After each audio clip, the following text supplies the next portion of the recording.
The impact on people is what drives you.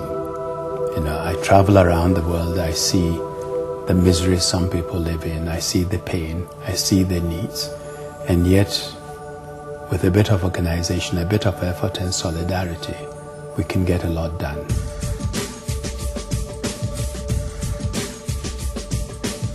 It's the poor countries who are suffering most from the impact of climate change, and if we do not do anything about it, the results will be catastrophic.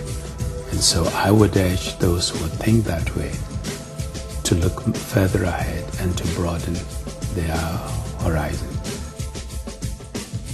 The least developed countries in the world are responsible for about less than 2% of the greenhouse gas emissions. But it is they whose islands are being washed away, the small island states. They are the ones who are living with the floods.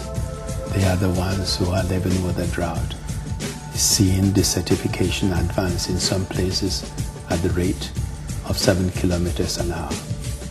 Farmers do not know when to plant, when to sow, and their yields are minimal. And of course, this is going to have an impact on food production and food security. This is not something we leave to the political leaders alone. We are all responsible.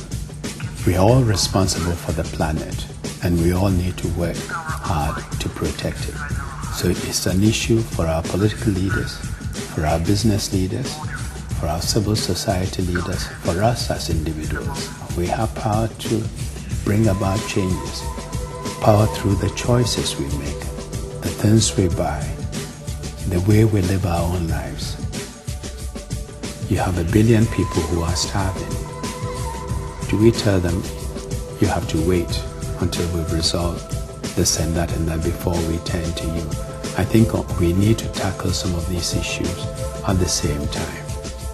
There's going to be tremendous pressure for action, and I think the leaders will be required to act, because I really believe, as I've said, a good leader must also be a good follower.